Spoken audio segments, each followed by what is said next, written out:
With the release of Revontuli Coast, it's time to cover all the locations to hunt every single species and of course the best hotspots on the entire map. That is gonna be the main focus, to give you the locations to hunt your favorite species. That's the reason why I included a hotspot map for every single of the 19 species. Took me a lot of time to make them, especially a lot of research, but the end result was worth it, so I'm sure they will be extremely helpful.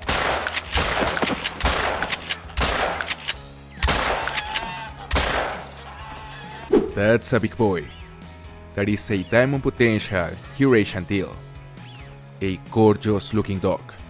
They look amazing, and I found it right on this area. It's a fantastic location, hands down the best one to hunt waterfowl on Revontuli Coast. As you can see, it is an island where you can find every single of the 5 dog species. It is simply a fantastic spot to set up some decoys and either a blind or a tripod, like I'm currently using. It is actually a matter of personal preference, although I prefer the tripod because of the extra elevation.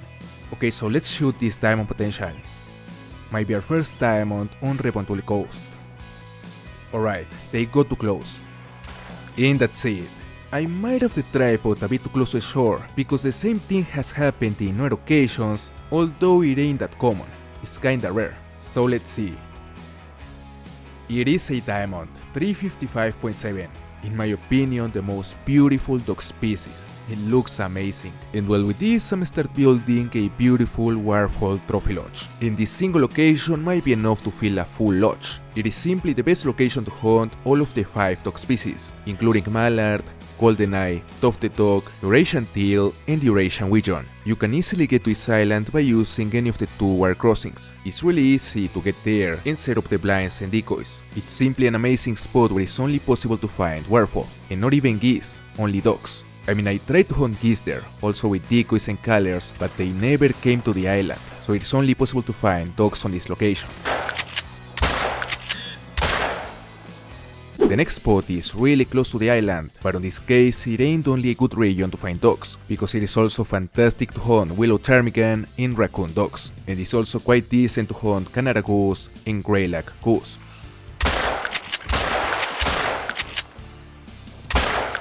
This area is also inhabited by other species like moose and lynx, but it is especially good for raccoon dogs and willow ptarmigan. It's an awesome location to hunt them, as well as this bottom left corner. Especially this area. Not a bad location for brown bear neither. It's a relatively open area with some forest that is not as thick, and actually here many species like to feed and rest along this road, so it's even easier to spot them there. This location right here is great for greylag goose, Canada goose, tufted dog, and Eurasian teal, while this red lake up here is mainly good for Goldeneye and Eurasian widgeon, but also decent for greylag, Canada, and tundra bin geese, so it's absolutely worth it to set up a good amount of geese decoys around these areas. That is a big tufted. It might be a diamond. And that's it. Let's see how big it is. A 956.8, an absolute giant level 2, but it wasn't big enough, sadly. Okay, so this lake where I just got this guy is also a fantastic spot to hunt tundra bin goose, Canada goose, and greylag goose, as well as tufted dog and Goldeneye. It is simply an amazing location that you have to visit. These are all the locations where you can find and set up a hunt for Goldeneye dog, Eurasian widgeon, greylag goose, and raccoon dog. Now we're gonna cover another location which is fantastic to hunt, Canada goose and tundra bin goose. And it is basically this area right here. It's an amazing location, and it ain't hard to see why. The amount of geese that sometimes land on this area is insane. Yesterday I got a massive level 4, and I know many people that have gotten diamonds here. And well, on this place, I think the best option is to set up exactly next to the watchtower. This area is also quite a decent location to find rock ptarmigan, black grouse, hazel grouse, and Capercaillie, but it's mainly to hunt geese. It is simply an amazing spot. These are all the locations where you can find Canada goose, tundra bin goose, and the rest of the dog species. The next two spots are excellent to hunt species like Capercaillie, hazel grouse, and every single uplander species, except for the willow ptarmigan. The first location being this top left corner. It is a huge open area which is, without any doubt, one of the best locations to find all these species. It is also really decent for moose, whitetail, and mountain hares, so it's a very complete hotspot where it is really easy to spot all the animals. I mean, there's barely any brush. You can see them hundreds of meters away, which is a huge advantage, and well, if you wanna get a diamond bird, this is certainly a must visit location. It is a great spot to hunt birds, as well as the opposite corner of the map, which is another exceptional spot to hunt hazel grouse and all these beautiful species. And not only talking about upland birds, because in this region we can also find the single best location to hunt moose, whitetail, and lynx on the entire game. This lake is unbelievable, and here you can see a reason.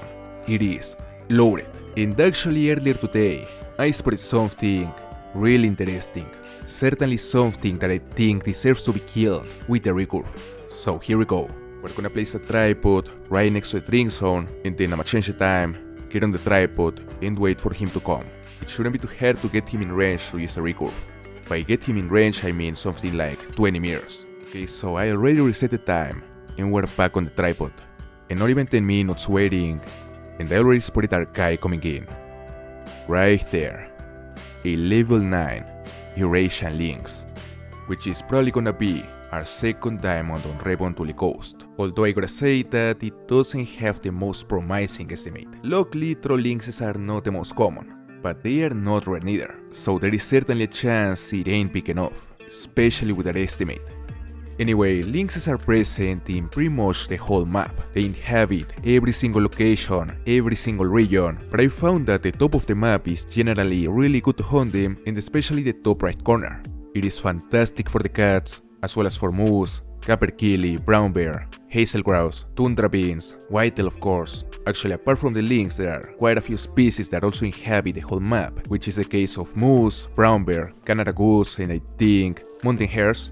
And for all these species, the top of the reserve is great. It has a really high concentration of all these species, and also of every single upland bird except the willow ptarmigan. Really good location, and well, this guy is getting really close. We need to make him stop.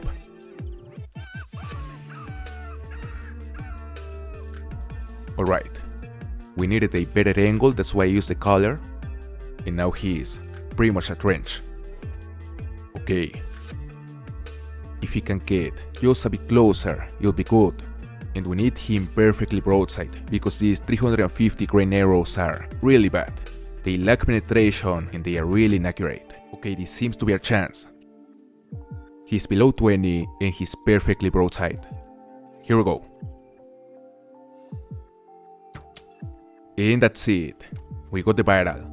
Now let's see how big it is.